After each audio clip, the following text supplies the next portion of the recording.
outside. And we're back. And we're continuing on with our managers episode, looking back at some managers down through the years and through history. Let's move on and talk about some of the characters we mentioned earlier that we were going to look at it that were a little bit sort of out there, if you like, not kind of in the mode of Bobby or Jimmy Hart or, let's start with one, Mr. Fuji. Huh, he is in the mode of them. Are you kidding me? Well, in a very different way. In a very different kind of way. Mr. Cookie, some might say. Jay, Fuji. He's, again, all that is ludicrous and great about 80s pro wrestling, which wouldn't stick now. He is the original trope. He is a straight up fucking 50s and 60s stereotype. But also a man who reveled in the role. Like, with Fuji-san, you know what I mean? He was just, he couldn't articulate as well, per se, as many of the managers. His role seemed to be more defined to who he was going to hit with a cane. He, again, is a man who, if you read and look back to anybody from an era before when we came in, all hold Mr. Fuji in high esteem as a valued heel at a certain time in the progression of pro wrestling. And his place at the table is kind of retained by the fact that anybody would hand that they would have in the days made money. He was, he was the foreign enemy. He was, again, an old trope. Thankfully, in the 80s, we were educated enough. The world was opening up. Global communication was happening, so we could laugh with Fuji as opposed to sneering at Fuji. And he became a beloved kind of, you know what I mean? His part in the match was minimal, but it was integral. Whereas fucking Jimmy Hart, that used to MC the whole thing, baby. Fuji was just like stand until you've seen a little hand pull a leg. You're like, there's a rumor that sometimes that salt wasn't salt. They may have been bad listen, salt. If you've seen the men he ran with, you'd understand it took a lot to control that beef. And he was always stuck with big brawlers, big, broad, brawny men. And a little man like that, controlling big men like that, was almost a case with the ribs that he used Oriental to pull, hoodoo. With the ribs that he used to pull, he probably needed to surround himself with some very large men too. Listen, you Fuji's learn not to ribs cross were on the Fuji. level with the Bulldogs. It didn't matter how much you bench press, a smarter man will get you sooner or later. And Fuji was a very patient man. You learn not to cross certain men in this life, regardless of their size, physique, stature, or capability. And Fuji was one of them. You didn't fuck with Fuji. My kid said in his book, he was like, "We thought we were good rivers to go, but Fuji was fucking took it to a sinister level." But I mean, it was like one of those things that people laughed at. But you look at it now, like, I mean, if it's 2021, that was in the locker room. 2021. There'd be a HR meeting, and there's no HR fucking representative around. Nobody would have the guts, balls, spine, and fists to call that. You see that fucking infamous wrestler court? Yeah. Stick it up your lala if you're Mr. Fuji. I fucking laugh at your wrestler court. Every single one of you will pay sooner or later.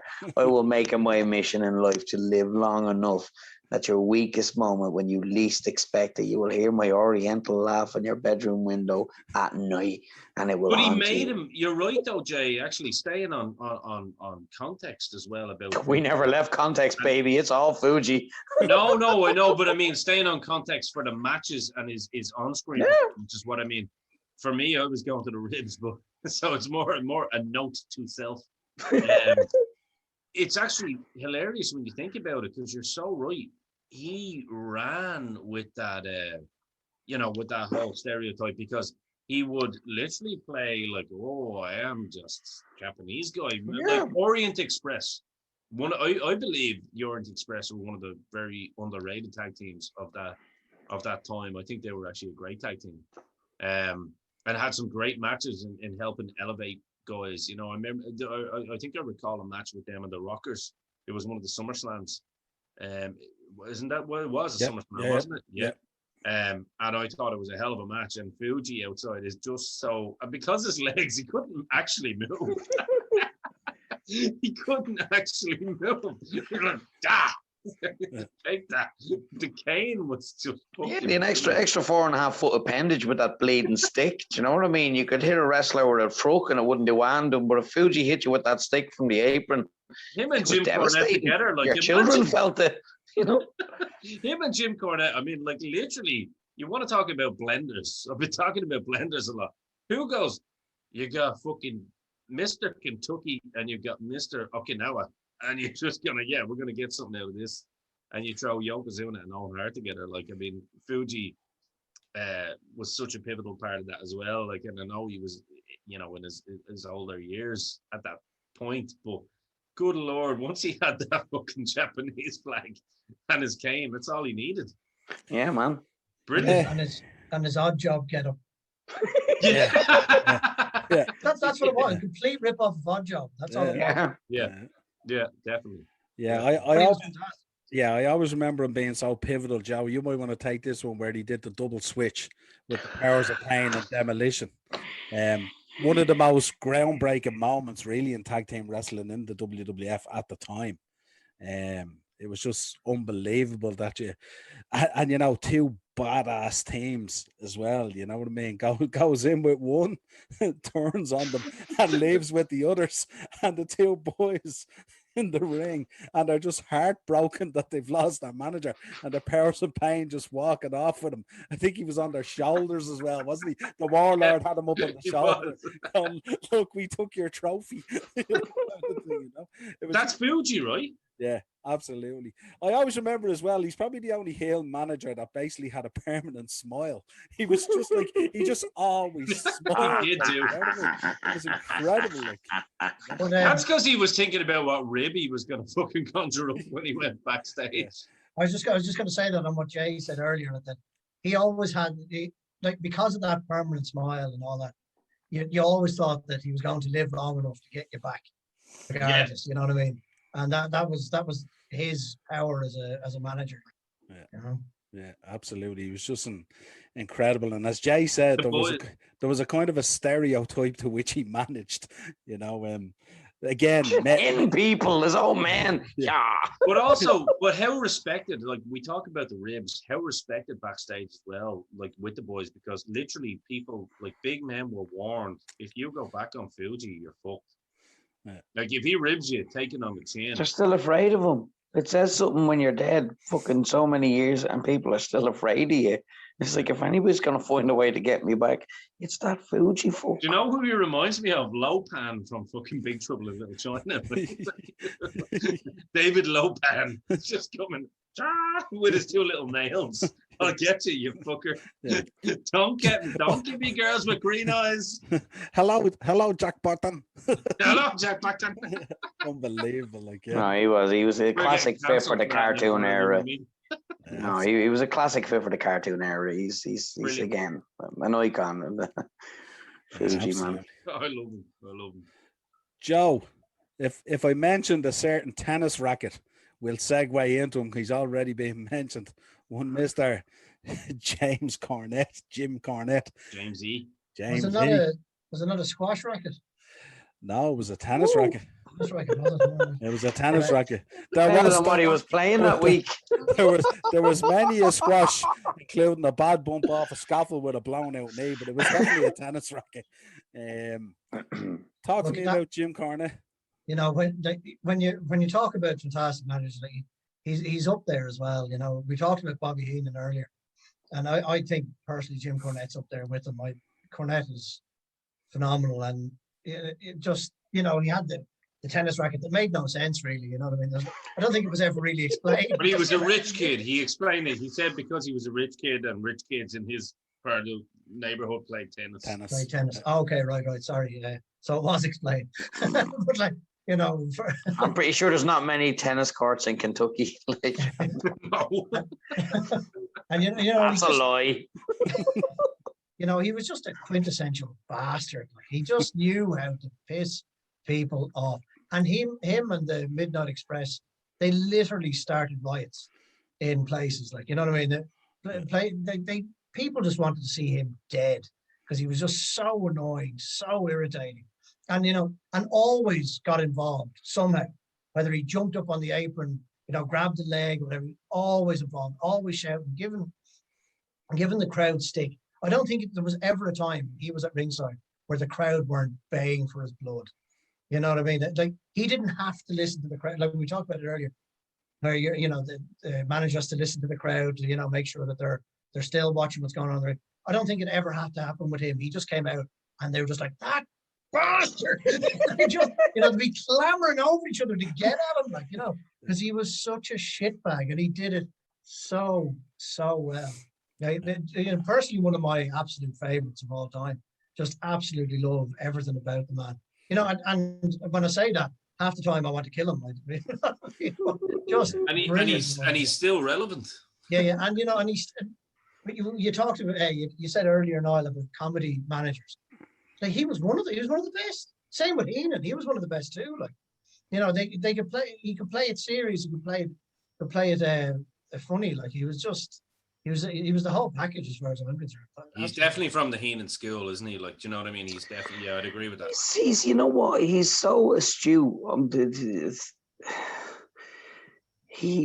Some men can effortlessly work you to the point of frustration, and he's continuing to do that weekly with 2 podcasts. And it's incredible that he can still continue who he was in the ring just by a podcast. He's still infuriating the whole wrestling world. He's the fly in the fucking ointment. Every other man knew when the camera was off, I'll let the gimmick drop and I'll have some family to him. Cornette's Cornette. And I can't tell where Cornette the human starts and the product stops. Do you know what I mean? But I mean, the last you look at recent history, even with Cornette, right? I was just give an example of how lack of fucks that he gives, but also how intelligent he is at his rebuttals. That whole thing when people were coming out, oh yeah, so you're a fucking swinger. They were basically calling him a swinger, going, oh, there was this time that you offered your wife to me, and you done this and you done that. And Jim Cornette came out and addressed it. I ain't gonna fucking address this for too long. Yeah, I offered my wife. You could have taken her pussy. You didn't like it. Fuck it. So I like to have some fun. Fuck you. Yeah.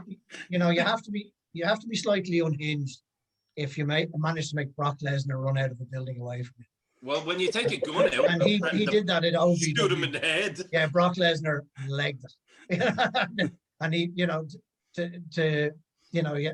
as you're saying, Jim Cornette's Cornette. He's clearly a bit of a lunatic, and as I said, to make Lesnar actually vacate a building to get the fuck away from you. You have to be slightly. But do you remember he said, Joe, with your man, what's his name, Santino Marella? Do you remember? And remember the video? Right, yeah. Remember the video came out, and Santino Marella is quite clearly trying to wind him up, and he's like, "Get the fuck away from me!" And you know the way he said on his podcast, and a lot of people thought that he was full of shit because he said he goes red in the face and he gets these blackouts with rage and anger issues.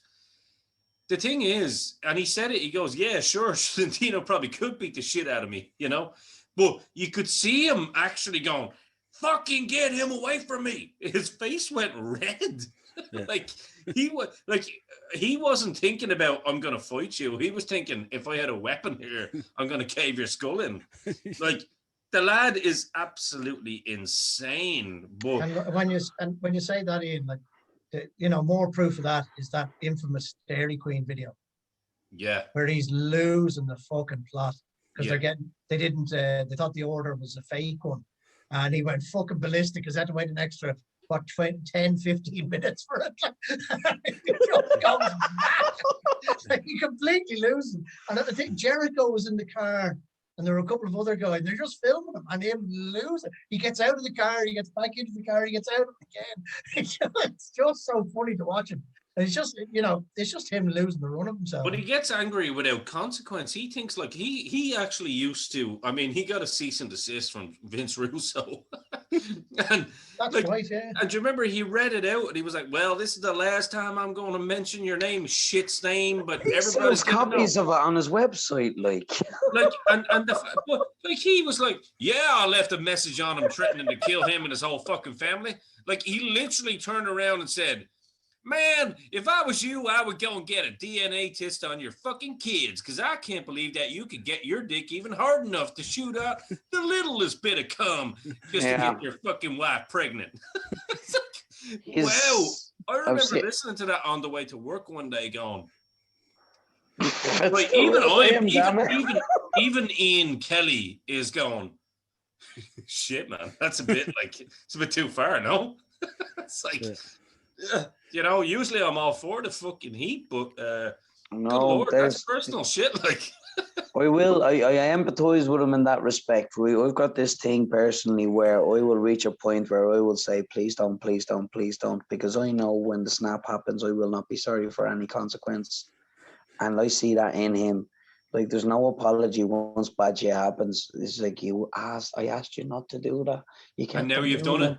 Yeah. And now I have no more control of what happens. And his brain is so hardwired to his mouth that it just comes out verbatim. You can hear it in him when he goes off on one. I'm sitting there going, Jesus Christ, Kennedy, you need to call this man, because whoever is his therapist, you need to sit down with him and see if you can help you. If anyone's watching this now going, there's one Ian Kelly that can verify what you said is true. No. There's some men in this world, and he's one of them. There's no consequences after snapping point, and Jim Cornette is glorious to watch him play. And that's the reason why he has a host on his fucking podcast. People I've read online are wondering, why is your man there? You can hear your man egging Jim on to snapping point, because every time something happens and Jim opens his mouth, he's made pussify the fucking verb. I mean, goddamn, whole sports become so pussified, not even women will watch. And you're like, how are you saying this? It's because he doesn't give a fuck. He is. But you hear there's points where Brian Last is actually working, one of the greatest workers in the business, and he gets him to a hot point where he knows that snap is coming. And when he gets that snap, add another 100,000 fucking listeners onto the podcast. I just broke his brain by working him up, by telling him I enjoyed the Kenny Omega match. Now he's off on one. And this is YouTube. He's a very simple guy as well, because like, he's black and white. He's obviously, I'd say he's got ADHD or some sort of shit. I don't know. He loves the business to the point where he's an absolute mark. But he hates Jericho now. But he hates Jericho now purely because he's probably always hated Chris, and he's just the perfect fucking opportunity. He loved him, and it's like, oh, you fucking funded Trump, you fuck! I hate you. I hate you. Like, you can harbor emotions on a man inside your chest and keep a business to the point where you realize there's a perfect opportunity. Listen, he always loved Jericho. He was literally always so proud. I've been listening to that podcast for the last 2.5 bleeding years. I love Uncle Jim, but I'm telling you right now, you just don't wake up with that level of hate overnight. Oh, Jim does. There. Jim does. Yeah. He's black and white, dude. If you say so. If you say so. Jim, if you go against Jim Cornette is the type of guy that if you fucking disagree with one of his views, that's it.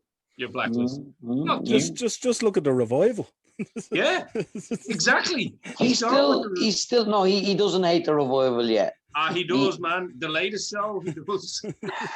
Listen, like I said, he hates what they've made of them. He hates being right. Well, again, perception is everything. I see and hear other things in him. I hear him being so tired of being let down that he's angry with everybody for letting his product down. The man bleeds wrestling harder than anybody I've ever heard speak about it. And it's not him personally that is slighted. It's the industry that's made him and that has all of his heart. Cross him, whatever. Cross pro wrestling the way he sees it in this blinkered view, and you fucked up. And I get that. And Jay, you know that I've been one of the biggest protagonists of that. You know what I mean? You know, I've been slighted. Everybody knows this. If I can just say this for a couple of minutes, Noel, Joe, and Jay, you have been my biggest supporters, even when I was doing Dynamo's Dozen. I've been calling this out for a long, long time. I was calling certain names out. I don't need to be like one of those guys that goes, oh, I hate to say I told you so, but I told you so. I was doing it with Joey Ryan and all these fucking idiots. That other little midget from Britain now that is irrelevant. Like, I was saying it, like, these guys are fucking ridiculous. They're not. They don't have the business's best interests at heart.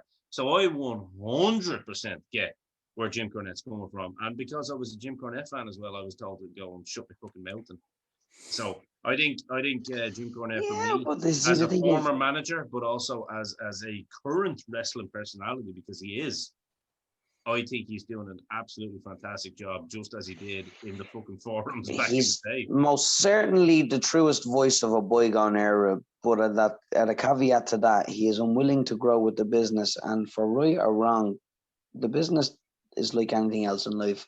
It doesn't stand still in one point in time and be what it is for you, always for you, just for you. Sure. You throw enough shit at the wall, some of it's going to stick. Sure. Sooner or later, we'll have fucking monster trucks wrestling blading 18-wheelers.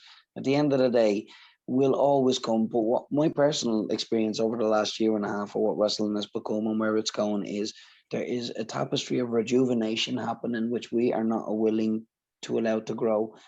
We are returning to a point where this independent scene that has got to the point where it's on television and competing with the largest product in the world is a thing right now, but only because there's nothing else. But for everyone who wants to watch two men super kick 15 times in a row, 13 men are going to go, well, that's not what I want.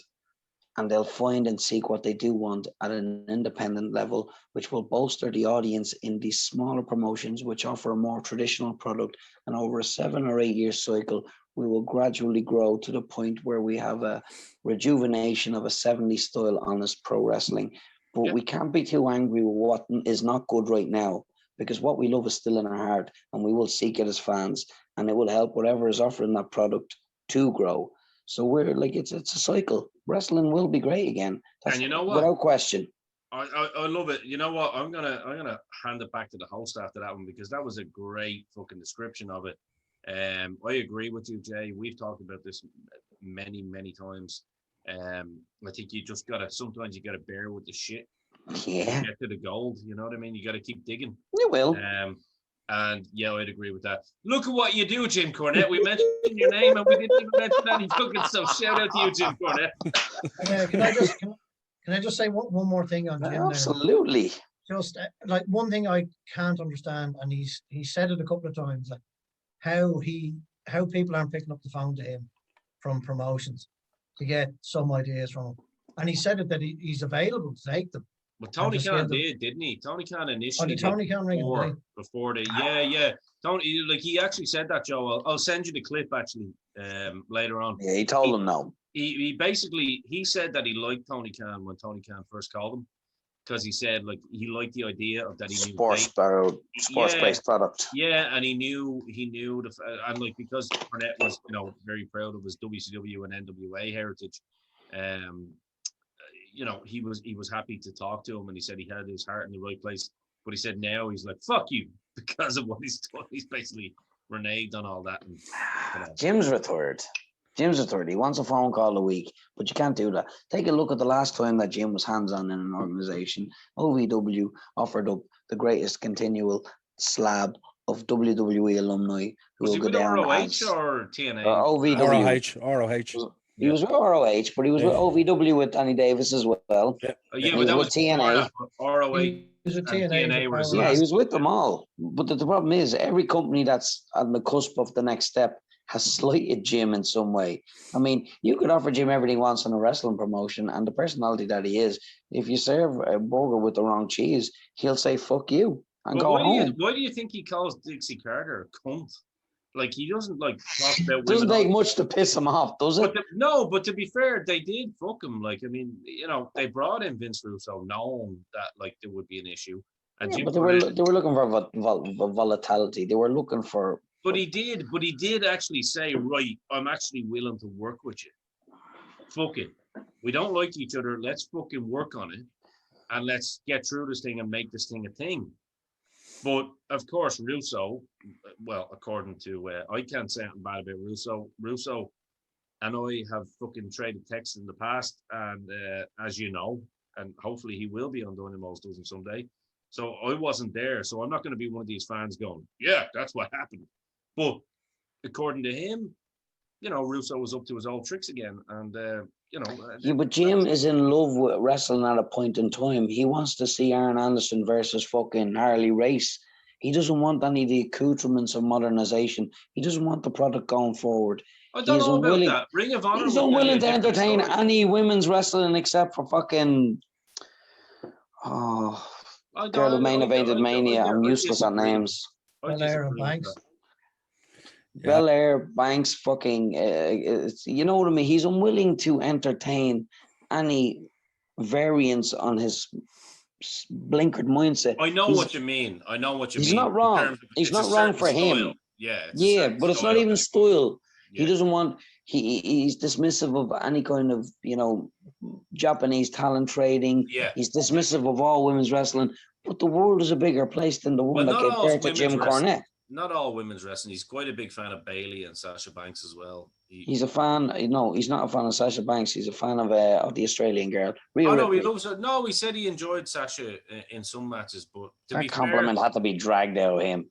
To be fair though, as well, Sasha Banks is very. I can only tell you what I know from listening to 5 hours of my week for the last 2 years. Me too. What I'm saying is not wrong. Yeah, me too. He's unwilling for 5 years. So fuck you, Jay. I'm only joking. That's a joke. No, Jay's right. He's not flexible. He's not. It's his way or the highway. And if you veer anywhere away from what he wants, forget about it. He's out the door. And as Jay said, he's giving you the fingers. He's a fuck you. And which is okay though. No, you can't work like that. If you're willing to develop the product, you have to listen. No, I'm saying for him, it's okay. Like it's grand. Well, it is. He's retired. He's gone. He doesn't care. But I think it's also I think it's quite unprofessional that he walks out the door as soon as something. I agree. He doesn't like. He doesn't just walk out the door. He fucking storms out. No, I agree. He's over his way out and giving the fingers. The next thing is he's on his phone or he's on the internet and he's telling everyone the company is utter dog shit and everyone in it is shite and everything's Joe, listen, I 100% agree. I thought his treatment of Jericho personally was quite disgraceful. I was planning to let me finish. At the end of the day, Jericho had a gig in Sturgis, whatever. That was their own thing, right? That was their thing. Didn't need to start making it political and saying that he hopes Jericho fucking is on the edge of a cliff one day because he'll push him off it. And, all this kind of like real personal stuff. It's like, look, at the end of the day. Very funny though. Yeah, of course it's funny. But at the hilarious. End of the day, no, absolutely. I find everything that Jim Cornette says hilarious. But I agree with Joe. At the end of the day, like there is certain points where I'm like, come on, dude, you got to be professional as well in some aspects. You can use the cuss words and use the profanity to kind of portray the message that you're trying to send or the narrative. But when you start bringing in fucking, wishing death on people and all this kind of stuff, it's like, come on, grow up as well. But then again, look, he's a rich kid from Kentucky who had an inheritance basically granted to him and never needed money in pro wrestling, and hence why he succeeded. You know what I mean? He had that kind of. That's his story. That's his background. And at the end of the day, he's not going to change for anybody. But going back to the point of being managers, he is one of the best managers of all time and one of the who he is what he is. Yeah, exactly. And he loves this professional wrestling business, and he will not. He loves professional wrestling 15 to 25 years ago. Actually, probably longer, 25 years ago. But he loves the word professional wrestling. He's like me. I get that. And that word means something to him in his own mind. You know what I mean? The same way it means something to me in my mind, same way it means to something in your mind, Jay. It's like football fans nowadays, an uproar about whatever fucking league is coming. The word football though means something to somebody. Look, if I was to simplify it in an analogy, I love Jim Cornette. I love him as a pundit. I love listening to him. I am not obliged to agree with him. He is not my fucking leader and he doesn't make my decisions. But if I was to encapsulate his attitude in a nutshell, just because I loved Warrior Rude doesn't mean I can turn around to my son and say, whatever you love in this sport is shit. We have my time and my time is glorious for me. Exactly. And for me to condescend on my son because he likes a particular style which is developed far past what I got into the sport for is fundamentally wrong and stunts the growth of business. You can't stagnate. It dies. I agree. And if we want to perpetuate this business, you have to be willing to allow growth and development, be it in the women's and in international talents, and You a gotta let little them lucha figure their own here, path, right? You know what I you mean? know, a You gotta little let- lucha here, a little fucking British strong style there. Yeah. Let the girls show they're just as good as the boys. You have to allow it to grow and develop, because it's not my sport anymore. Now it's that kid's sport, and for me to tell him everything he likes is shy makes me a shitty human. Listen, Rey Mysterio is one of the best wrestlers of all time, and people don't like hearing that sometimes, but he is, and it's a fact. So that's and am I into it, or would I want to watch that every week? Absolutely no. But when I actually watch Rey Mysterio, and I go back, and I have done, I went on a bit of a pilgrimage and watched Rey Mysterio, and I'm looking at the work that he done with guys, his selling, his timing, Yeah, everything's absolutely perfect. And some people would say, "Oh, that's too." Ray is Rushmore. He is a Rushmore guy. He really is. And if someone said to me, Rey Mysterio is on my Mount Rushmore, fucking A, have at it. How many new fans did that guy bring to the sport? How many asses did he put in seats? There you How go. much men did he get paid? You It's know, again, Jim is unwilling to allow things like that to happen going forward.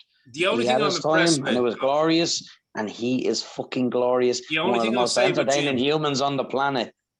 But that don't the only make you thing I'll right. say with Jim that I'm really proud of Jim for, not that he's my friend or anything. Uncle Jim. No, but that I'm proud of as like an old school wrestling fan as well, is that, you know, and keeping it current, is that he does appreciate someone like a Darby Allin and sees the potential in a Darby Allin. And I think that's kind of cool. So I do think there's a glimmer of hope there. And I do think he's probably working all of us. He is work. He's pure work. So let's get back to the host. So we're gonna get a little bit. I came again, yeah. Yeah. So slick, yeah. No, this time I'm gonna darken it down a little bit.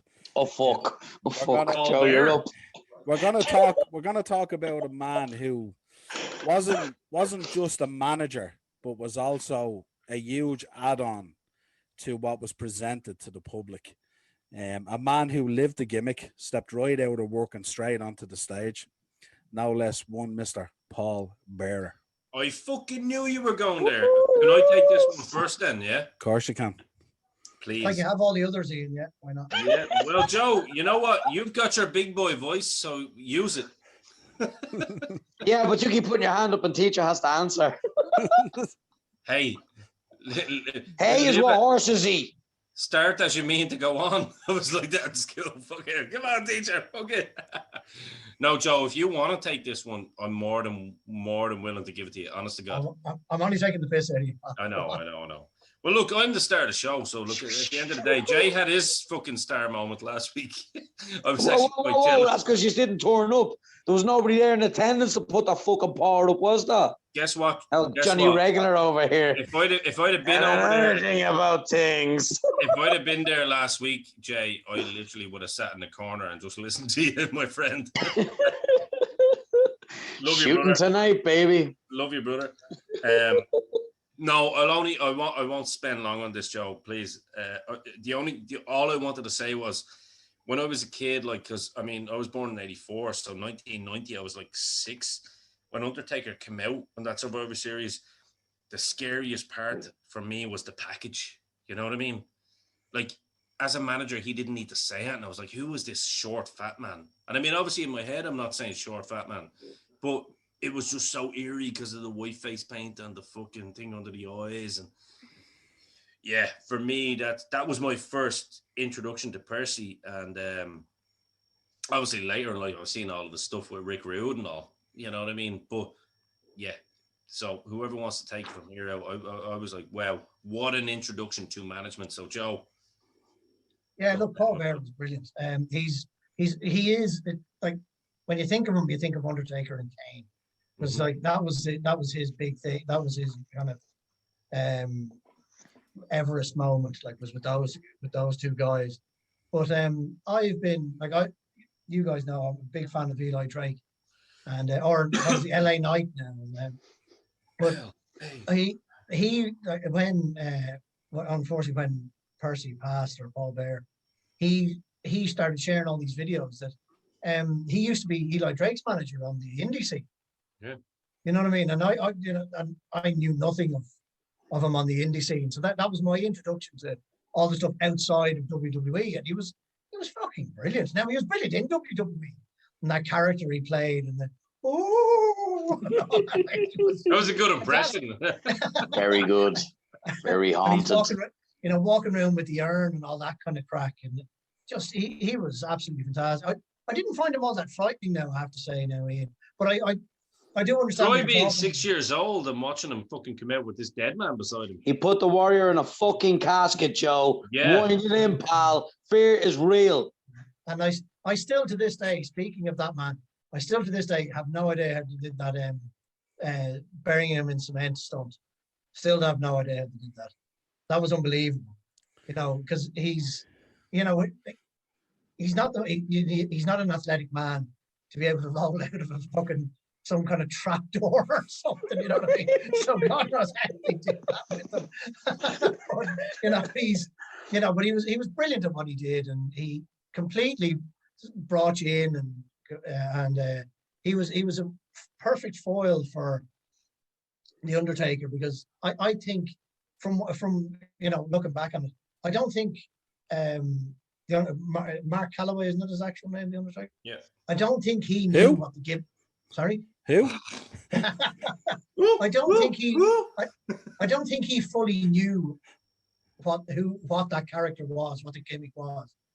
So to have Paul Bearer there, who knew exactly, because he knew the business inside and out, knew exactly what that gimmick was, and sold it on his behalf, was just perfect, And then, as I said, then he brings in one of the most iconic debuts ever with Kane, and it was him that brought him in. Like, it's just brilliant, absolutely fantastic what he did.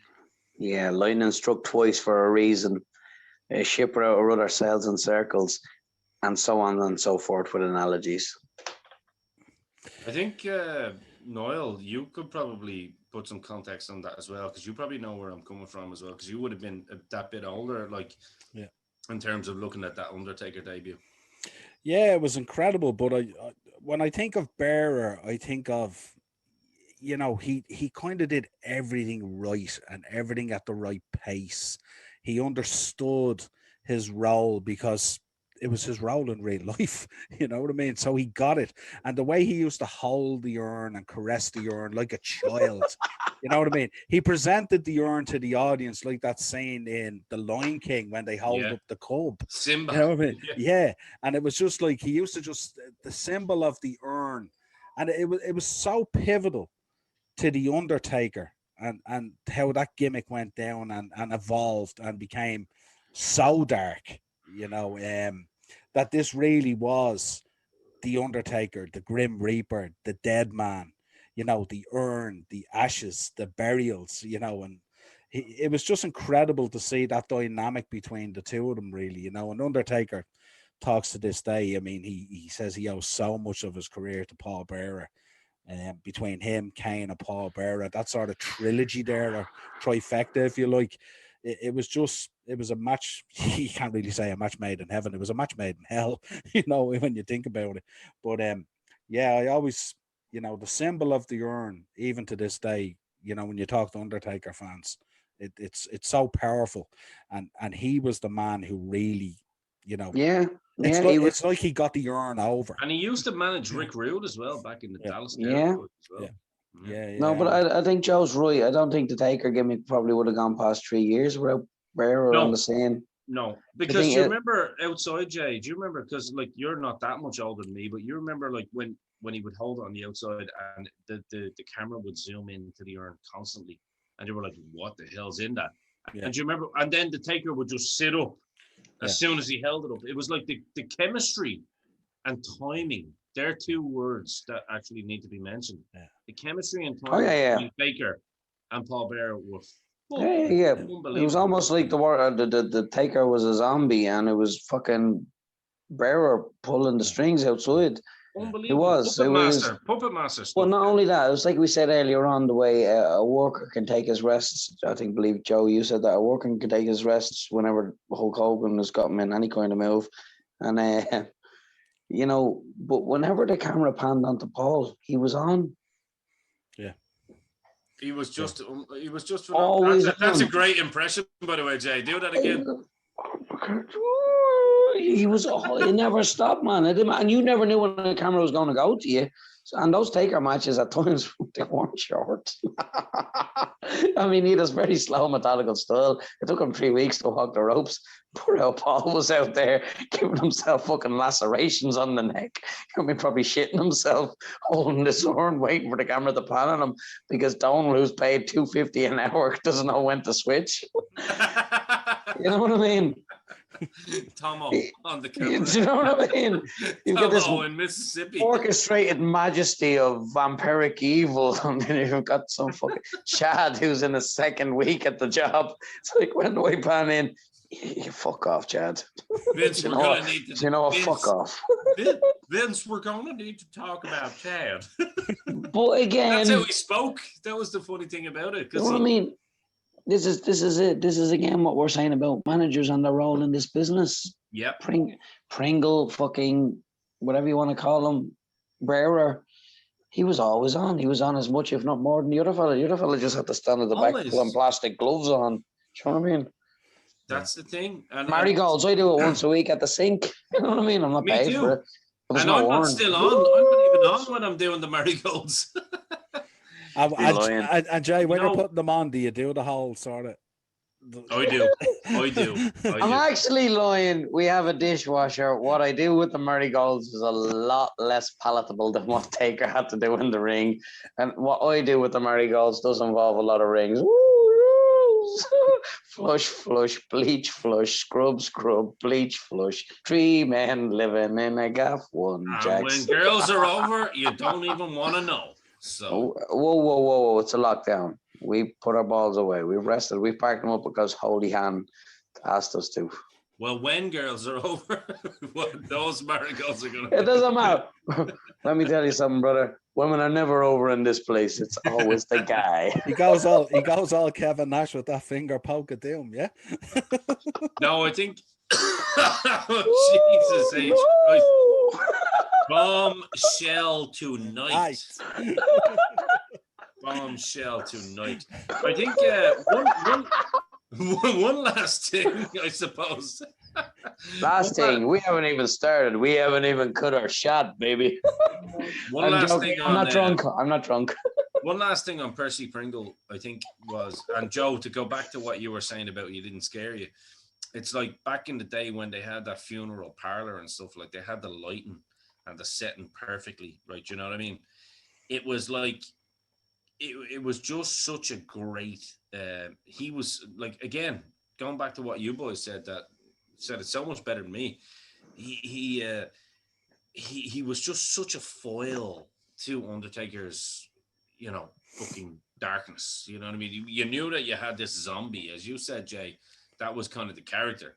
He's meant to be a zombie that can only be controlled by the urn. And you remember in 1994 when they had the first casket match with Yokozuna, and the fucking green shit started coming out of the urn. You were like, what the fuck is that? I'm 10 years old. I'm telling you, to this day, I don't remember lots of fucking important stuff in life when I was 10 years old, but I remember this at 10 years old. I went into school. Did you see the Royal Rumble last night? No, I thought you recorded it for me. I did, but wait and you hear what happened. Don't fucking tell me. I want to see it. No. This is the back in the day of spoilers. Undertaker died. He died. That's what happened. And fuck him, warrior in a casket. Fuck him. All the bad guys came down. Jeff Jarrett, fucking Bob Sparkplug, fucking Holly, that stupid little pill robbing prick came down, and fucking they all just sat in his casket so he couldn't get out. And Undertaker went up to heaven. You could see him just floating up, and I went, it was on the news and all. Did you not see that? I mean, poor old, I swear to God, this is a true story. I mean, poor old dad didn't even have the heart to tell me, shut the fuck up, son. Yeah. You're talking shit. Sit down, son. Joe knows my dad real well. Before he was placed into the casket. Joe knows my dad real well, so you can probably imagine that. And like usually he'd be like filterless, but your father's a lovely man. Yeah, and he just goes, "Oh, geez, I better watch it, so would you?" And I was like, "There goes the Undertaker. I will not rest in peace. The fucking camera goes off. I remember that like it was yesterday, and that had a fucking emotional toll on me. So again, doesn't that show you the power of that combination? It wasn't just the Undertaker; it was also, Paul Bear. It was as much him. Absolutely, it was. Those early years, it was as Even much more him. so. Even more No, so. more so. The gimmick would have been dead after 2-3 years without him. I agree. I 100% agree with you on that. But What have you got from me? You even remember, even to recent times now, I mean, the symbol of the urn when CM Punk took the urn and opened it and poured the ashes over him. Remember during part that storyline when he was working with Undertaker. Even the shock and awe of that in such recent times and the symbol of the urn was like amazing the way Punk was clued into like how easy it is to do this. This beloved urn that people hold in such in an iconic way, and he just opens the urn and pours it over him, and it was just incredible, Like if I die tomorrow, lads, right? This is on camera. If I die tomorrow, you three have permission to just fucking cremate me and put me in one of those nice. Now I mean a nice one, and one of those nice WWE sold urns. Gotcha, Linden Village 2-liter bottle. Gotcha. Yep, there we go. AFC Giving you that permission, not even Rachel. Oh. It's on camera. I don't need to make a will. It's true. The boys have it here. I got to bring it back now to something a little bit more pleasing on the eye. Actually, a hell of a lot more pleasing on the eye. Sonny? No. Pleasing on the eye, I said. And we're going to talk about the one and the only Miss Elizabeth. We cannot do a manager's episode without mentioning Miss Elizabeth and the impact she had on Macho Man, the storylines with Macho and Hogan, the Mega Powers. And Joe should take this one, I think, because Macho Man is his boy. Absolutely. I am a mahoosive man, a fan of Savage. But look, lads, to be honest, Elizabeth wasn't great.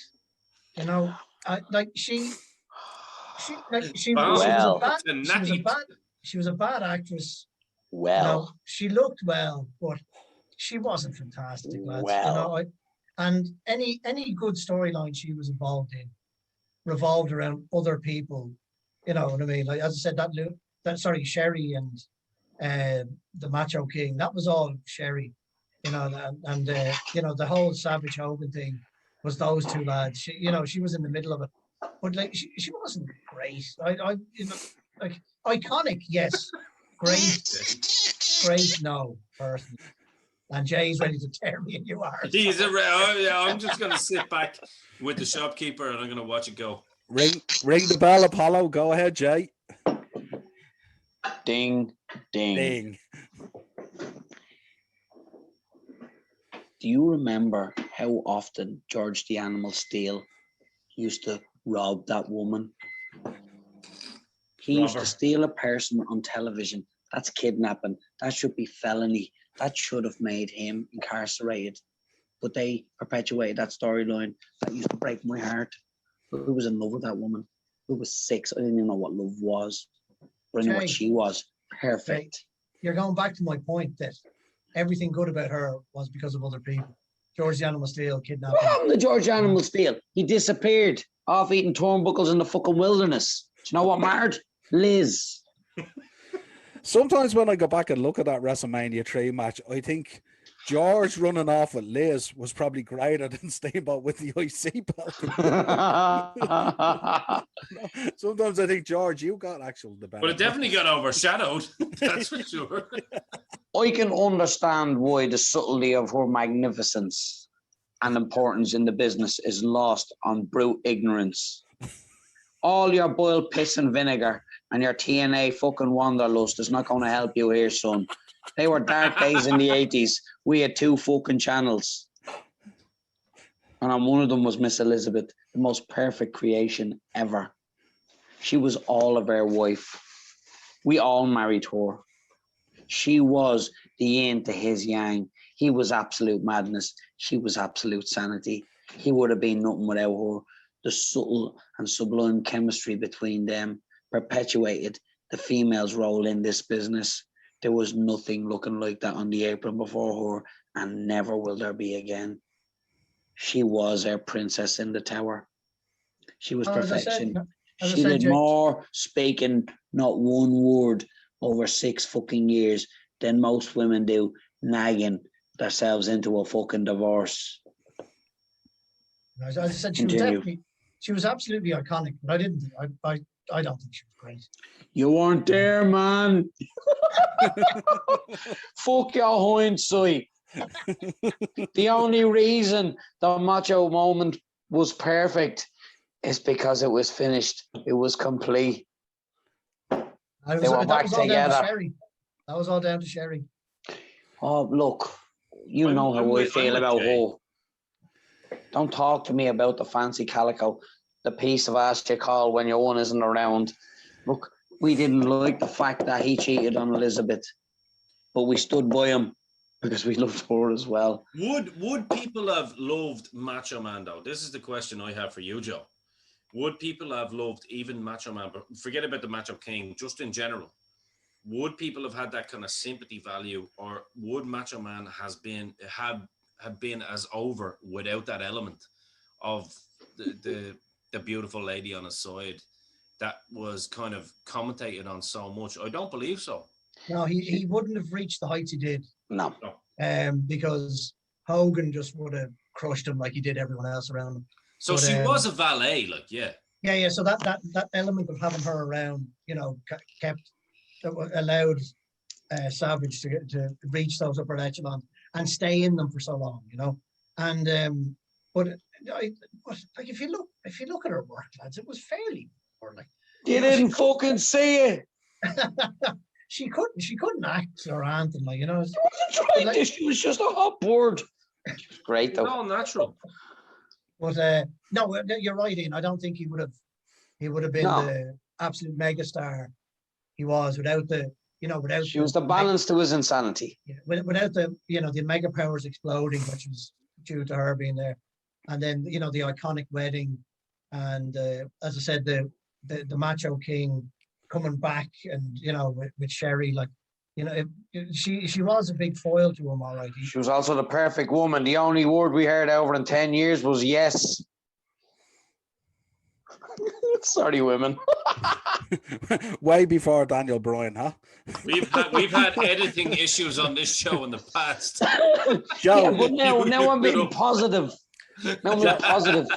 I want the song of my heart to be heard. I love Miss Elizabeth.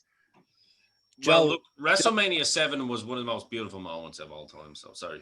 But Joe, to understand the greatness of the woman, I have to go to Ian here, because Ian is our WCW man.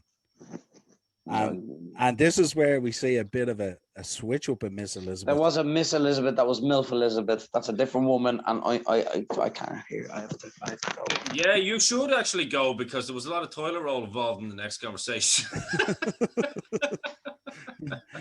Ian, what was your thinking on the transition in WCW? You know what's cool? As you know, I been a loyal Bret the Hitman Hart fan back in the day. And this was in 1997, so I was 13. So of course you're loyal at that age, right? Because that's what got you through the many potential beatings and fights. It was like, well, look, if I have Bret Hart's music playing in my head between age 11 and 13, then I am okay. But I'll tell you what I'll do. Niall, why don't you take a little break before I get into the next one? Yep, not a problem at all. So when we come back, we're going to come back with, again, some iconic managers. And we're back. Ian, Miss Elizabeth, the transition into WCW. The same time I'm transitioning from a boy to a man. It's a perfect fucking segue. It was a hell of a thing, because I saw her wearing those little leather cacks. She had that kind of bushy hair, wearing the leather jacket, the little low-cut tops and all. Watch it. It annoyed me. It annoyed me that she was with that fucking Flexi Lexi prick. It did. But then when Bret came into the game, Elizabeth kind of chimes down, and you're thinking, right, is there this little Elizabeth Macho Man thing going on? No, she was being a devil woman, trying to get back at the Macho Man in WCW, and got Bret the win. And I was like, how fucking very dare you? But still, you're hot. And I had some WCW magazine cutouts of Liz right beside my wall. So every time I would wake up facing my wall, I'm one of these guys that, you know, when you sleep and you kind of like the cold bit, I like to sleep against the wall so you get that kind of cold bit, you know, when it gets too warm at night. So when I woke up the next morning with all that beautiful morning glory that you get, at least Liz was there to see me every day. And that was WCW Liz. That was very, very, very, very beautiful. And yeah, man, I would have loved to do things to Liz back then. Amazing how quick you were as a 13-year-old, a quick developer, like. Oh yeah, very quick. Let's throw out then some kind of honorable mentions. I mean, we mentioned earlier, Kelly. Yeah, we mentioned the machine gun. We mentioned. Sorry, man, I'm going through a tunnel. Well, you're gonna go through a bigger one now. We mentioned earlier, Captain Lou Albano. Go ahead, Ian. Captain Lou Albano, I mean, literally one of the first managers that I remember from childhood, just as a character, actually. One of the first characters I remember. All the little rubber bands hanging out the fucking of his face. Lou Albano was one of those managers, funny enough, right, that, you know, he wasn't on the level, say, didn't have the longevity, say, in terms of what we saw on network television, as say Bobby the Brain Heenan or you know, a Sherry or any of the other managers that we mentioned. But in terms of what he did back in the day, like, I mean, in terms of that New York territory, he was absolutely pivotal, of course, in getting the rock and wrestling up and running. The fact that he was a part of the whole Cyndi Lauper gimmick that came in town, and him being in the video of Girls Want to Have Fun, and a lot of people actually believed at that time that Lou Albano was the real father of Cyndi Lauper. Believe it or not, that was in the 30s. You what? I think you were one of them, Ian, were you? Oh, 100%. And I was hoping so. I was like, she knows wrestling. Yeah.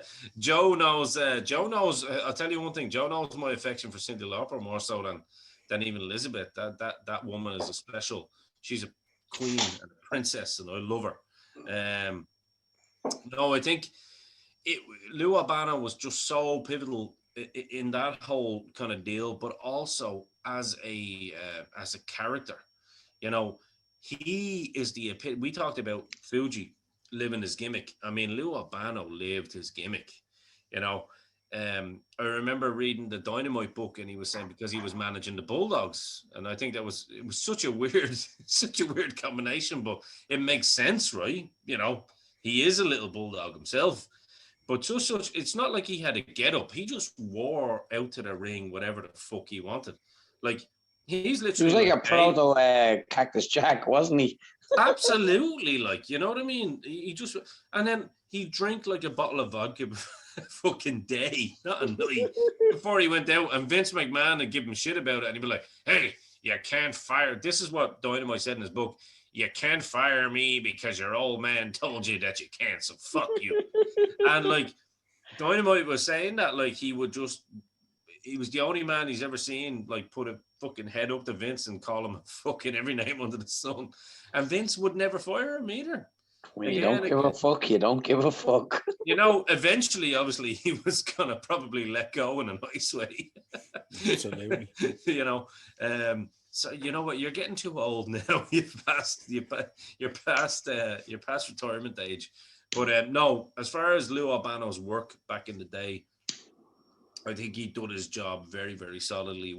And I think you would look at Albano as more of a character manager, right? You know, you could stick him with somebody and he would get the job done. So it's not like he's not in that kind of Bobby the Brain Heenan kind of. And again, we're only talking WWF, WWE here. In terms of his work back in the day with the Strongbos and all of the world, and that's a different story.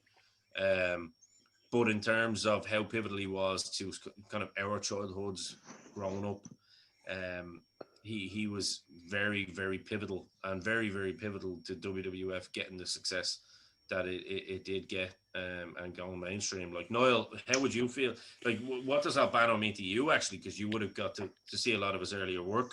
Yeah, just I suppose you see kind of an evolution of him, really. You know what I mean? I mean, he came from such a journey, and then when you see him, then I mean, the pinnacle of it really was the Bulldogs, wasn't it? But it was kind of Yeah, like, Harry and I Winston or Matilda. yeah, yeah, but it was just, and even to be there, I remember him being there when they won the tag belts. Finally yeah. got the payoff, and he was so out there. And as you said, kind of didn't fit, but fitted, that kind of way. Yeah. So it was kind of like you would have never, like, if you were sitting back, you would have never kind of put them together. But when you did put them together, it worked great.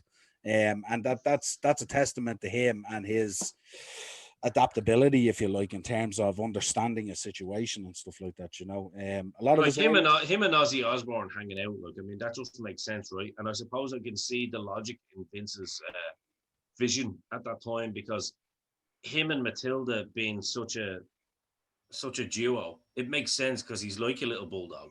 Do you yeah, know what I mean? yeah, So it's like he's the human version of Matilda. He could have yeah, given birth to Matilda, like, yeah, and He it was doesn't need to also make sense. he was also at a time when everything was pristine, muscle perfect, and crisp and televised and produced. Captain Lou was rough around the edges. He was the gnarled old fucking, he was almost like a throwback to a bygone era, but very colourful and vibrant in his presentation. He was like, as far as a manager goes, I don't remember him being too integral as, like we say, the Bobby the Brains or Jimmy Hart's, but More of a this, coach kind of role. Yeah, yeah, he was yeah, there for us. He was a fan favorite. Like, we yeah. loved Lou, yeah, yeah, Like Lou wouldn't have died in Jaws. He would have beat the shark. You know what I mean? He yeah, was a real captain. yeah. He would have been the Quint that survived. Yeah, and that's no disrespect to Quint, but he would have been Quint's dad. He'd be Yeah, like, "What are you doing, son? yeah, Get the fuck up." yeah, yeah, absolutely. Yeah. Let's move on, Joe. A group of men who we take our podcast name kind of from. Were managed by one Mr. James J. Dillon. Um, Absolutely incredible man in terms of managing this group of testosterone fueled men is the only way you can put it. Yeah. But again, you manage when you think about Ric Flair and Arn Anderson, Tully Blanchard, and Ole Anderson, and you think of JJ Dillon going in there to manage those guys who you would think, and we spoke earlier in the episode about certain men who might not necessarily needed a manager, but to have him there kind of cemented the legacy in terms of how their characters were portrayed. He was really kind of in that Paul Heyman role with Brock Lesnar. He kind of, you could do it without him, but because you have him there, it just adds that other kind of level of spice a to it. voice of I don't, unity. Yeah. I don't know if you could say that now, because I don't know if Brock Lesnar can't talk at all. Like, he needs a Heyman, but the Four Horsemen did not need a manager, and yet when they got one, it was perfect. You know what I mean? He was brilliant at what he did, and like, as you said, you name those names, and you're gonna go, well, like, do they need a guy to talk for them? Like, surely they could take turns every week to talk. They're brilliant.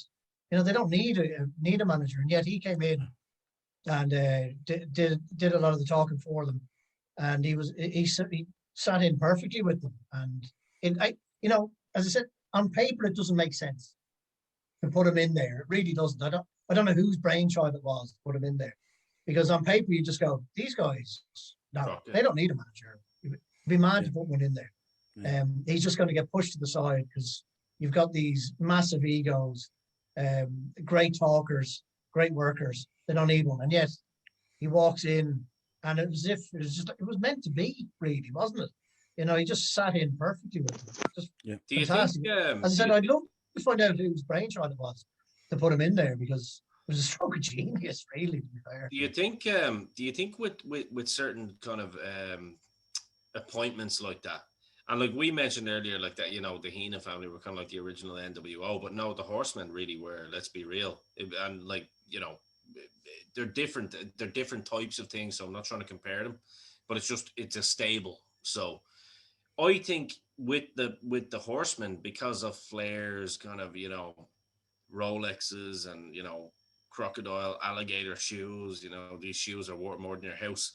Having um having somebody like a JJ Dillon there who was just so soft spoken but so intelligent and very, very businesslike and almost CEO like, it was like he was like the silent guy that's behind it all. Do you know what I mean? He's like the agent behind it all.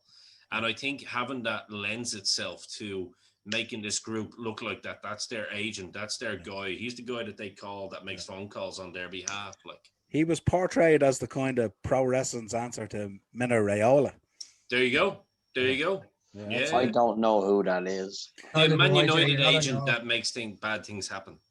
I don't know. With the JJ Dillon, I think the problem with the comparison between Heenan and his family and Dillon and the Horsemen, with Heenan and his family, you've got a variable stable who don't yet have a voice. With JJ Dillon, you've got a faction behind him who all have a voice, who can all speak, but he can channel what everybody wants to say into 2 or 3 succinct phrases Yes. and make it seem like a collective as opposed to a mess being led. Yeah. I agree with that. You know, he was a channel. They channeled the Horsemen through him. And he gave that corporate vibe to the team, didn't he? He had that Talk to my agent. Yeah, exactly. Do you know what I mean? And I think that's the genius behind it. I'd imagine it was someone on Crockett's team that came up with the idea, but hell of an idea. I agree with what Joe said. Like, I mean, you talk about all those men could speak, all those men could speak, and there's a reason we're called the Four Podmen, and that's based down to the fact that that group were just such an elite level group. It's an interesting dynamic as well, because obviously when Aaron and Tully went into WWF, they went with Bobby, so the dynamic was still there, Yeah, but doesn't he has a great voice though, because even when he had his own podcast, JJ Dillon, he's kind of like Eric Bischoff for me. There's certain people that have a voice that you just when you're young, it's a voice that you like listening to. It's the reason when they talk, you listen.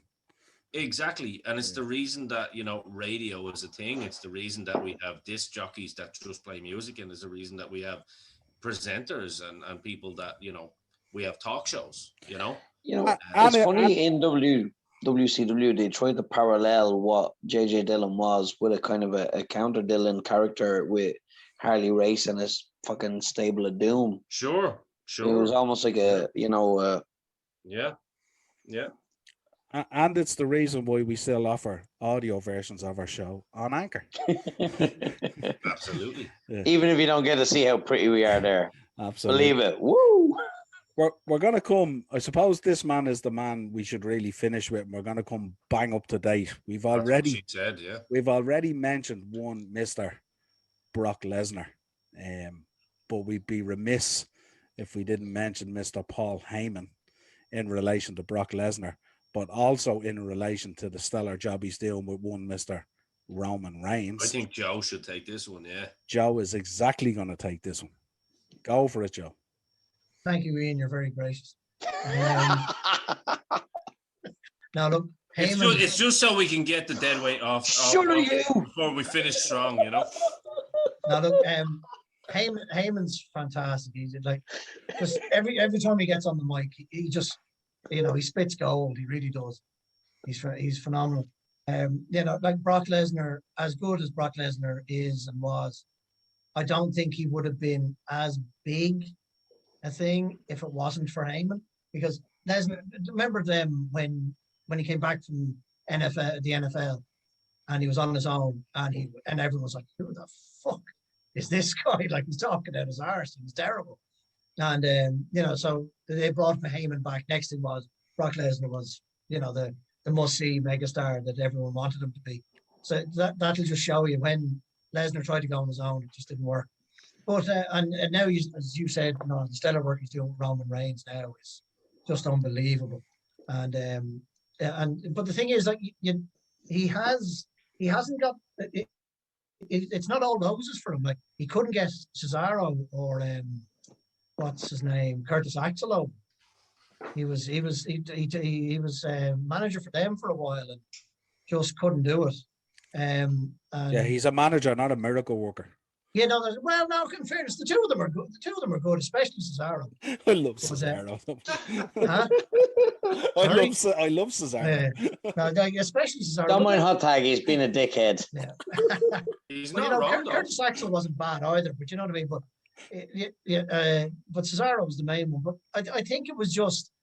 I also think it had a lot to do with the fact that everyone knew that Lesnar was gone, and they were just trying to do something with Heyman. So that probably didn't help him either, or help the guys that he was trying to get over. But he's, you know, when you think of great managers, he's another, like, especially around now, he's a name that pops into your head, even though he doesn't do a whole lot physically. He's just as I said, when he picks up a microphone, he just spits gold. He's phenomenal to listen to. You know, I'm sure you guys and most of our viewers and listeners have seen that speech he gave before ECW's first pay-per-view. You know, this is the dance. You know, that's a great fucking bit of spiel he gave. What I love about him, Joe, is how subtle he's got over the years. He's gone from being the guy with the big mobile phone in the early days to being very subtle with the way he adoringly looks at fucking Roman Reigns. There's this weird presentation. Do you know what I mean? We've seen the development of a manager from his early day shit when it was Raw with him. He was fucking indie guy promoter / manager, even in WCW when he was greasy baseball cap and big mobile phone, to now where he's still greasy. He's lost the mobile phone, but less is more with him. He knows what to say, when to say, and how to say it. He's become more succinct in his package. It's almost like he's reviewed all the great managers over the years and allowed his own management style to develop, but not being called a manager. He's an advocate or a tribal chief or the whatever. It's new funny, torn on it.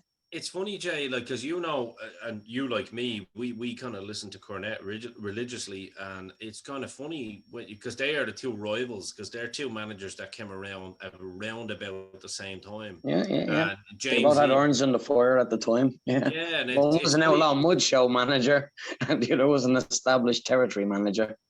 And no, but they both came from a similar background. They both just wanted to get involved in the wrestling business. They both hustled their way in, and they were both photographers. They both had promotions in the early 90s that didn't have much funding behind them, although it turns out that one was getting secretly funded, the other wasn't. And it's funny, it's kind of crazy, and you're like, one is the better manager, and it was Cornette, for me anyway. You know, one had to try a few different things. One had to do, but they're both outspoken. Well, you know what? They were both as viable and honest, and as they both put as much forward as each other. I mean, but what I'm saying is, one took help off Vince, the other took a job off Vince, but here we are at the end of the day. Heyman rolled with the punches and seen where shit was going, and was very versatile as a human in his placement in pro wrestling. And Jim Cornette doesn't need anybody's help. He's that's what I'm saying to you, though. Like, you know, like, Cornette is not a yes man. He'll just go, fuck off, I'm going to make my own promotion. You know, I'm going to make Smoky Mountain. And in fairness, guys, anybody that hasn't watched Smoky Mountain, please go back and watch them. I mean, it was ECW before ECW was ECW. You know what I mean? There's a bunch of it on the network now, isn't there? Yeah, it really fucking was. Like, and you can see why Jim Cornette's like, fuck you, you fat fuck. You stole my shit, man. You stole my shit. And like, I agree. I think with Heyman, I don't think he ever had like an out and out original idea in his fucking head ever. I think he was a slime ball. I think he, you know, we all know that. He was a chancer, but look. Oh, well, yeah, but a chancer is a promoter has to be a 50% chancer to push it forward. A chancer is a slime ball. I mean, some of his best friends and advocates are still like, you're a fucking scumbag. Yeah, I wouldn't trust you.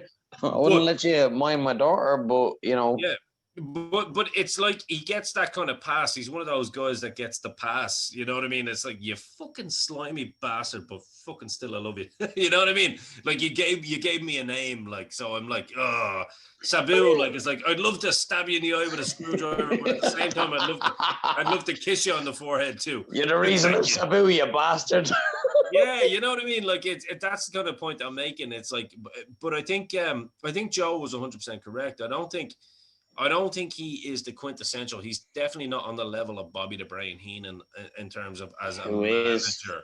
Because I think, but I think the point that Joe was making, and Joe can correct me if I'm wrong here, is that he is more of an advocate, and it's kind of like he's a mouthpiece. Whereas on the outside, I don't really see his value on the outside. Like he does the odd facial expression where he's like, "Oh my God," you know, and it's like, I'd like to see him just be a little bit more involved in the match, personally, for me.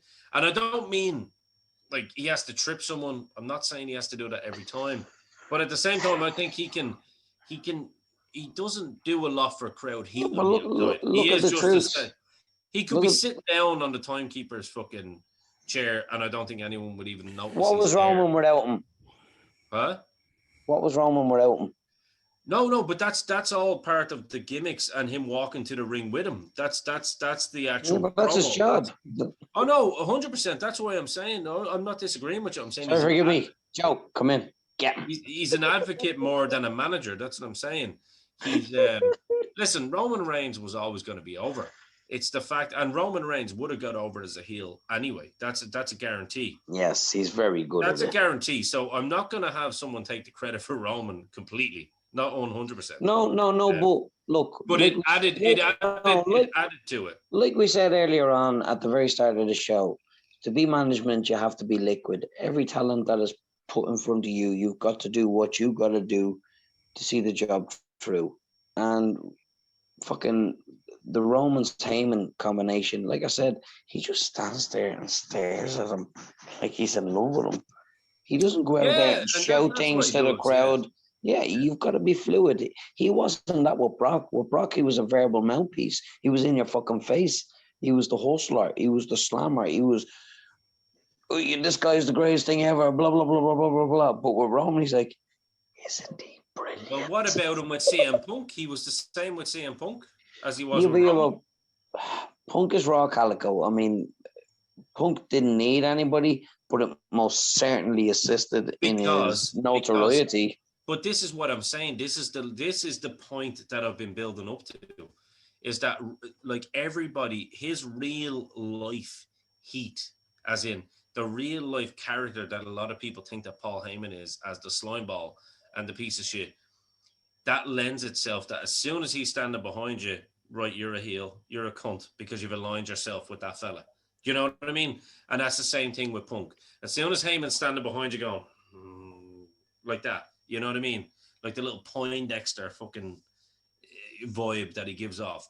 He's standing behind you. Yeah, but he's not doing that with Roman. He's just standing going, isn't he gorgeous? Oh, no, I know that. Well, we all agree with that, though. We could all stand behind Roman and go, yeah, I'm a heterosexual man, but he's a gorgeous man. Pro wrestling's Khal Drogo. And he's just like, swoon of swoons. But you get my point that I'm making, though, in terms of Heyman's he's not like, I wouldn't say he's an out and out great manager. It's more his presence because of the character that he is and the amount of smart fans nowadays that are around. Because don't forget, in the days of smart fans, he wasn't a great manager.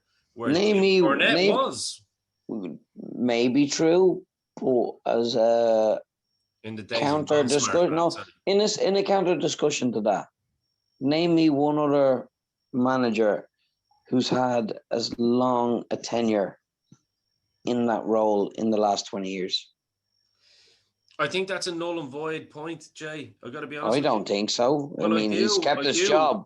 Keeping your job, if that's a job, is a good job. In the last 20 years, but at the same time, the company has decided not to go with managers. They've gone with character. They've gone with Heyman as a character, not a manager. I don't really see that as A rose by any other name is still a rose. But no, but it isn't, because I mean you cannot compare isn't. him with someone like say Miss Elizabeth or Dutch Mantel or any of those people back in the day. No, because it's a different role. It's not. I would disagree. I If see you're your to point. be liquid, no. The original point is, as a manager, I'm going to use that term because he's an advocate or yeah. whatever they want to call him. Yeah. To remain consistent in your employment, you have to be like water. You have to be liquid. You have to stand there, even if he's not doing anything, to even just be there. His presence lends weight to the product. Oh yeah, which pushes the product. No, 100%, 100%. Well, then he's very successful over the last 20 years as being an in-corner personality. Absolutely. Who's very versatile. Absolutely, he is very relevant to everything. Like everything that you mentioned, he's very relevant to what he does. I wouldn't be calling for him to be gone from Roman Reigns tomorrow. No, he's brilliant. Greasy, slick. All he has to do is look at him adoringly, and I'm like, I guess hey, I'm just this trying is to play fucking devil's weird, advocate. isn't it? Yeah. Did I notice it? Yeah. Advocate as to what he is to the manager role. Do you know what I mean? Liquid. Be like water. Be fluid. Your role. But I don't think he's got a lot of dynamism. Dynamic. Yeah, dynamism in versatility. In his work, yeah. Well, I was trying to use something that's similar to my own name, and I got it. So, boom, the two boys agreed, and Joe would definitely call me out if I got that wrong. So I gotta go with it. Joe, do you want to jump in on some of my points that I made? Because I think you do agree with something. Oh yeah, I do. I agree with an awful lot of them. And but I disagree with you about him getting involved physically. I don't think he can, to be honest. Fair enough. I think I'm wrong on that too. Actually, yeah, when I said it came out of my mouth, I was like, "Yeah, it's good up here." I think if he tried to jump, he'd break an ankle. You know what I mean? He's made of water. I agree with that.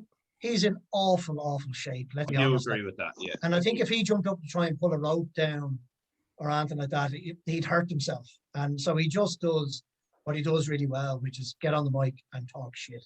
Yeah. And he does that spectacularly well. Better than anybody. Yeah. Yeah. He's phenomenal at it.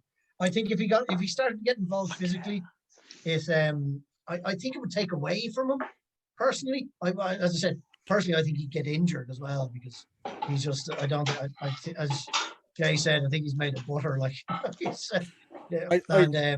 I think it would. He's so good on the mic. He doesn't need to get physical. To be fair, thank you. He just, and you look at the guys he's managed. But he's successfully managed. He's like Brock Lesnar, Roman Reigns. They don't need any outside help. It would take away from his talent if he interfered in the match. If he is to be the advocate of somebody who is a muscularly strong, progressful man on the gold hunt, and let's face it, when do they ever tag Heyman to anything less than somebody who's going to be near the gold? It doesn't happen. With Cesaro and I guess where I'm coming from is that I don't remember the Cesaro stuff, but that was just a silly put together to begin with. We have been seeing the same kind of song and dance from Heyman for so long now, and I think it would be nice to kind of change it up in some way. Oh man, look, we've gone from that guy trying to smuggle a mobile phone the size, of a tennis racket, right, into a war games, This is 20 years ago or 30 years ago into a War Games fucking cage to finish a match to a guy who looks adoringly at the turnbuckle Khal Drogo like he wants him to have his bum children. I guess the point I'm making... There's a versatility in the man. I love Paul Heyman. I guess the point that I'm making is that I've seen the same song and dance for so long now that it doesn't seem as important to me anymore. Do you know what I mean? No, I get that, and I respect your opinion. That's all it is. That's all it is. It's certainly not a slight on the man. Who am I to? He has kept his job a lot longer than most men have. A lot less to work with than more men have as well. There's a versatility to him. I guess the point that I'm making is when I hear Paul Heyman's name mentioned beside Bobby or some of the original managers, I think there's little differences, and I think he's just as good as they were, but in a different way.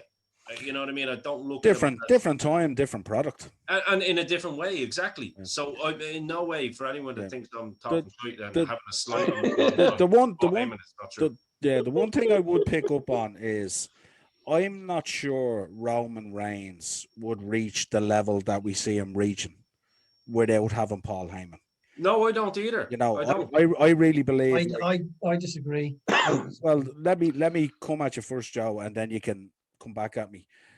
I think there's a huge difference. Tag. There's a huge difference between walking Me out too. on a ramp and getting booed because people don't care, and walking out on a ramp and getting booed because people care. And I think Heyman, once he's behind you, and Ian alluded to it, when he walks out behind you, that's what kind of gets delivered. And if Yep. you look at Roman Reigns as Pat through the business, he was constantly, I mean, he's been getting booed for the last 3-4 years, whatever it is. But it's only in the last, say, 12 months that people really boom in terms of, we care so much about what you're doing, we're going to deliver on that boo to you. The difference between indifference and hate. And can I say something as well, lads? Right, and I know this because I was lucky enough to have, like, and I'm going to say this on a small scale. There's going to be lots of our international listeners here going, "What the fuck's he talking about?" But I had the pleasure to have one of our own Irish managers bring me out to the ring before in Jerry Soul, a man that we mentioned earlier on, right? Greatest this country's ever offered up in management. Without a shadow of a doubt. And there is a certain, because I've walked to that ring fucking hundreds of times before without a manager of that caliber behind me, right? Mm. But when I walked up into the north of Ireland in a very, very, let's say, less friendly fucking place towards the Republic of Ireland people, and I walk out and say the south of Ireland is the only Ireland, in a little hall where I could probably get stabbed to death. Geography don't lie. But knowing that there's a man of that caliber behind me and knowing that, right, he's involved in this match in some way, we went over this stuff in the back, right? And it's just a little small thing. I'm not trying to make it about that. I'm just saying from experience on a very, very small scale, going out, it gives you an extra pep in your step, a confidence, you know, like you can literally, you know, you can like pretend to be talking about something like, here, I can't remember what I'm meant to do tonight. Do you know what I mean? It's like there's an extra confidence that you get with that kind of advocate or manager, whatever you want to. Yeah, when you don't have to look at your back, you can keep pushing forward. Exactly. And it's like, you know, being able to sing Elvis songs out to your manager and say, "It's the wonder of you." You know, it's like there is little things there. And this is why I'm going to now defend Heyman, even though I've been saying what I said earlier. There is that element that certain characters can add to you, and it adds to your performance as an individual. Hence, where we are with Roman Reigns, right? And that's kind of validating what you were saying, Niall. Hence where we are with Bobby Lashley. Yes, sir. Yeah. But Joe. Joe, yeah, sorry, come back in there. No, you're all right, lads. Look, I think Roman Reigns, if he'd gone heel on his own, he'd be just as hated. The world has wanted to hate him for years, and they booked him to be somewhat loved, but like it's backfired on them, and they've just been looking for a chance to really go to town on him. And I think without him, he would have done it anyway. But you lads clearly don't agree with me. But no, I think he needed new teeth and a greasy fucking corner. The world didn't hate Roman Reigns.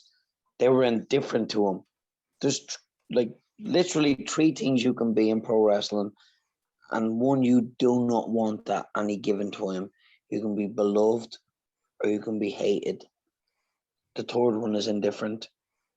And if you're indifferent, they ain't clapping. I mean, you start getting chants. They're chatting about other things. Like,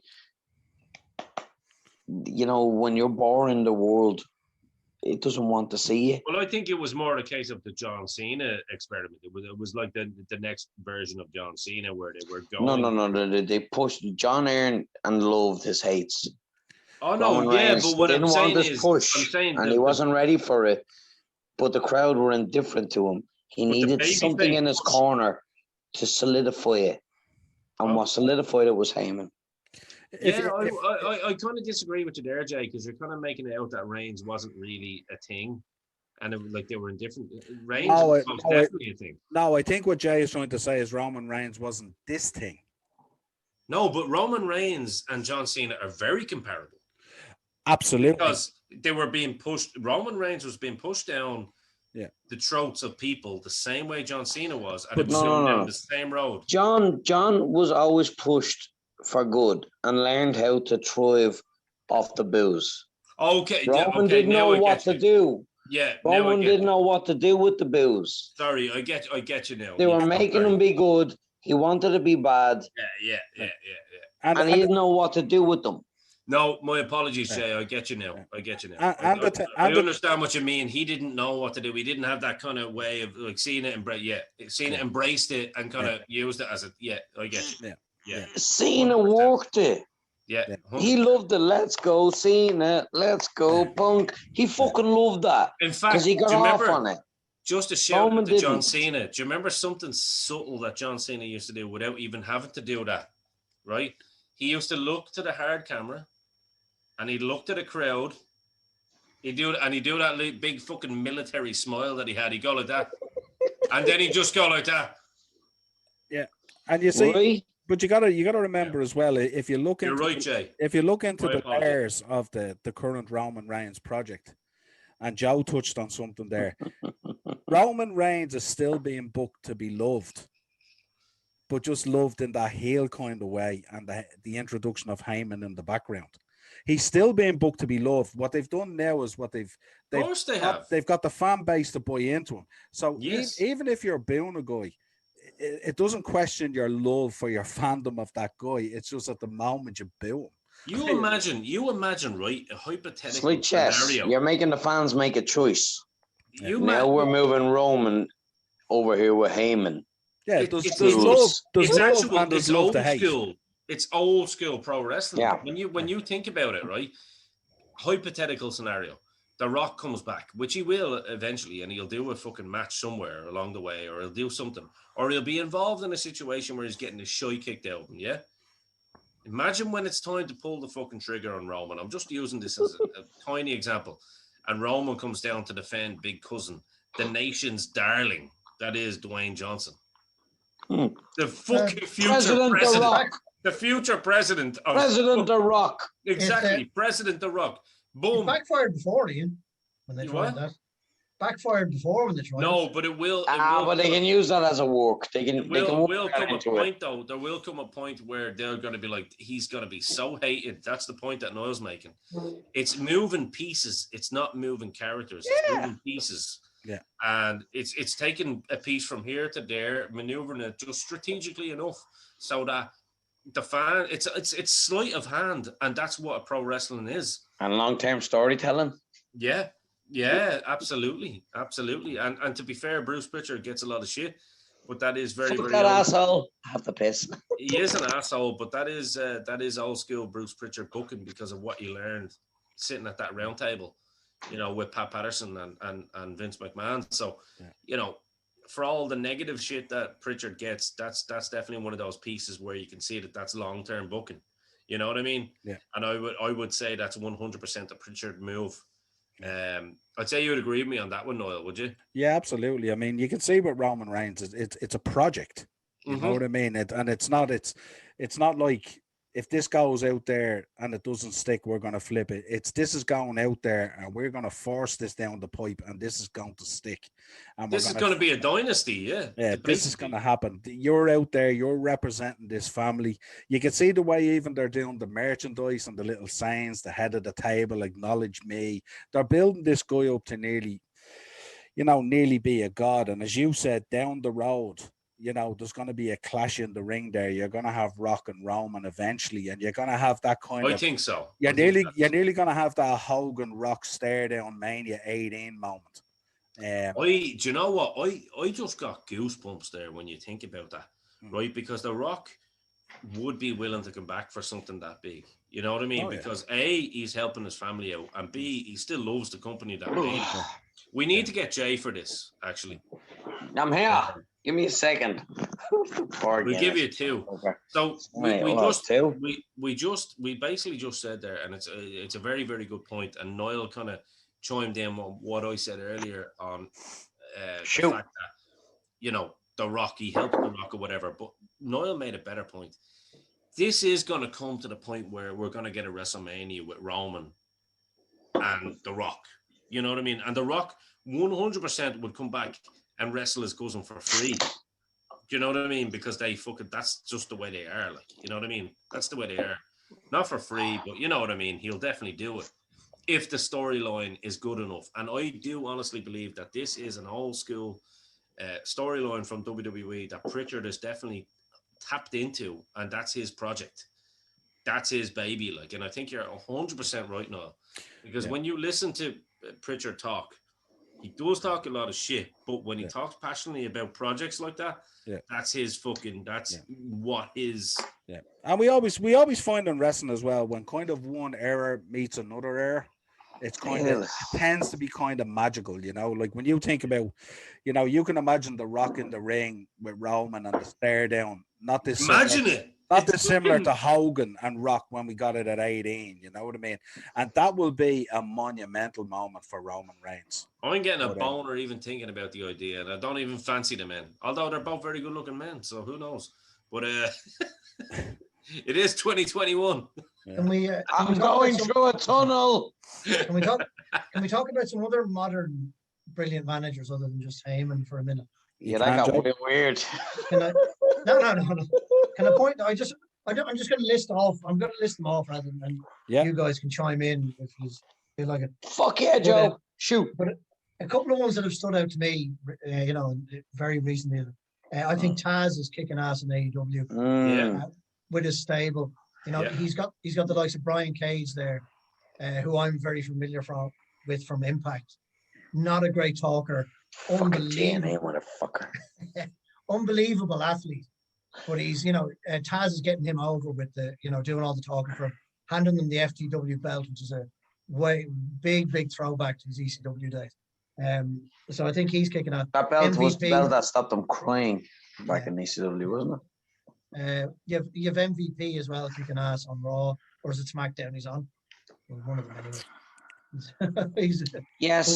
Valid point.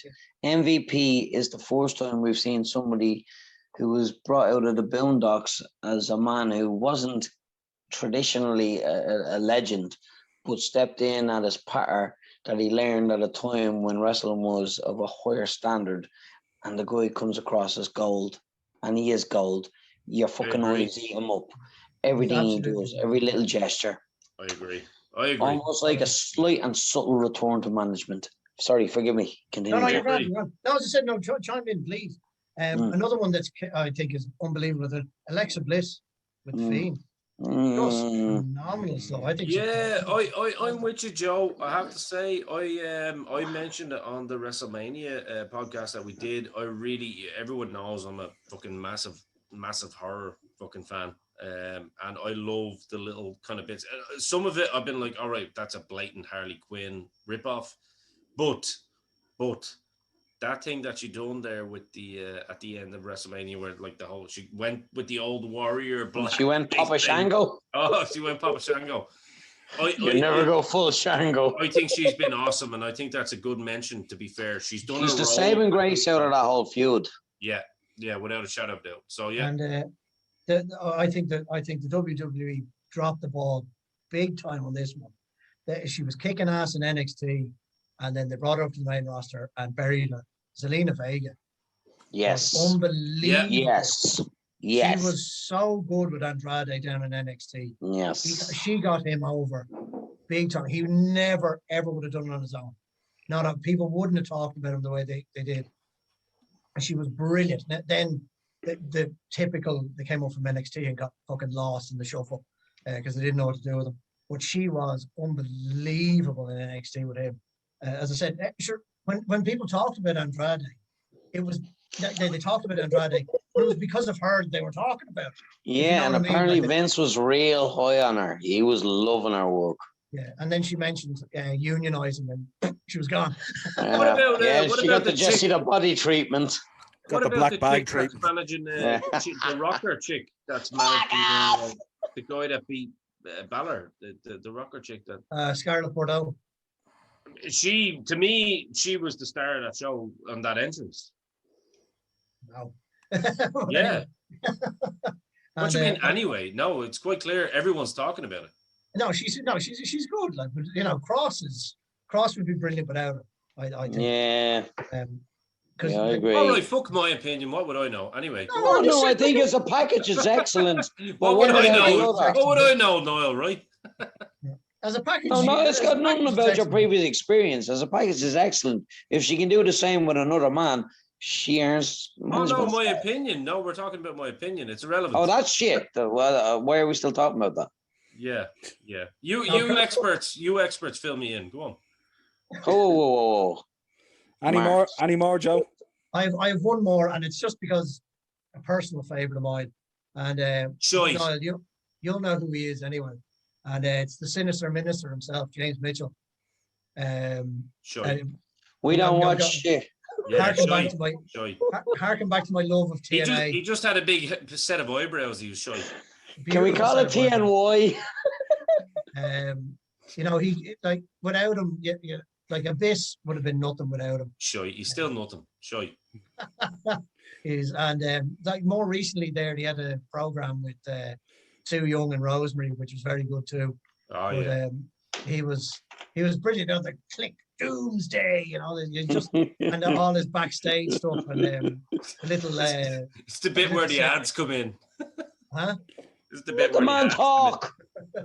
No, as I said, he's just a personal favorite of mine. And you guys know I'm a big fucking TNA mark anyway. Nobody watches that, you cunt. Whoa, everybody needs to calm down. I'm the one that said this is where the ads come in making a joke, and then you come out with that. I was being a manager. I also think another modern one who's been very good at the minute, Don Callis with Kenny Omega. No. I think has been very good. The Invisible Hand, as he calls himself. I think he's been really, really good. He was also good back in his ECW days at Cyrus.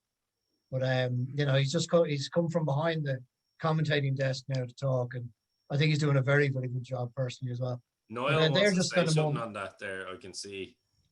No, far away. Like, as I said, like, I'm only listing off a couple of names that I like. I have a few names as well, by the way, Joe. Noel, so please, Noel, solid please. solid call on this list of names that the people forgot. Go ahead, Jay. Oh, okay. Noel, are you not going to chime in on your? I've only got two left. No, I was just going to say, and Miss Elizabeth wasn't great, but I'll just park that. But Joe thinks that Don Callis is awesome. I do think Don Callis is very good. Yeah. And Mitchell. Mitchell's brilliant. Kenny Omega will bring any. Say it again. No, Say it again. Don Callis is a talent. Not you, him. Say it again. You stick that bottle of whiskey up You your hush hole now. and don't interrupt me, you big long-haired fuck. Anyway, Tag team, tag partners are talking, son. You shut your mouth. Say it again, hot tag. You shut Say what your you say mouth, about bro. Liz. I'll fire you now. I can't as I said, can't hear you anymore. Say it again, hot tag. Take the earphones out. That was a good point. Right, gentlemen. It's Whoa. it's been Hold on. Back it up. No. I'm not cutting you off yet. I'm just saying it's been a great episode. It's been a bit of a It journey. absolutely has. Live wires all around. So Jay, did you have names that you wanted to mention before we? I actually did. Yeah. Throw out a few because we're coming up to the 4-hour mark. Cindy Lauper. Brilliant. Well, it's a double episode, so I'd be reticent without bringing up Trish Stratus. I'm sorry. What? Trish Stratus. Mm. She earned it. She deserved it. Yeah. Before it was TNA. Oh, that's Raw Cowboy hat. And before she was a worker. I need say no more. That lady has earned her respect. She was easy on you, yeah. She was easy on the back bump too, son. And Dutch Mantel. You know what, my friend? I will drink to that. Let's have a drink to Dutch Mantel. Yeah. I mean, he did his best. He couldn't get Swagger over. But Jesus Christ, he was the most entertaining thing about it. He did get Swagger over, though. That's the thing. I mean, that we the people thing, that fucking crowd ate that shit up. But you know the thing was, he got that over. It was just the fact that I agree with you, Jay. You're 100% right. He didn't get swagger over himself individually, but like it's. He couldn't get himself over either. But it was a magnificent piece of management work. Yeah. Remember it was 80s management work down in, the in a different era. Yeah. Yeah. And again, forgive me, Armando Estrada and the lad who used to drive the cars down for fucking, what you call El Diablo, fucking, what you call him?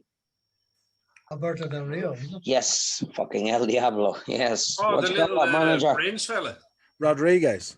Yeah, I always enjoyed his work. It wasn't much, but I popped for it. Anyway, forgive me. Yeah. And I suppose we'd have to give a quick shout out to Stacey Keebler and Lita. Yeah, for their phenomenal work. Yeah, absolutely. And if we're going to Lana as well, loved the what Rusev. Thought her Oh, good Lord. All these people, yeah. fake Russian accent, loved it. Loved it. On behalf of all the real managers out there, I just want to say, Ian Kelly, I don't agree with the last few, but yeah. Well, lads, as always, a pleasure on these evenings going through these topics. Head over to YouTube, Dynamo Podcast Network, the 4 Podmen. It's been our manager's episode. Audio versions also available on Anchor. Absolute pleasure, and we will catch you again next week. We need new managers.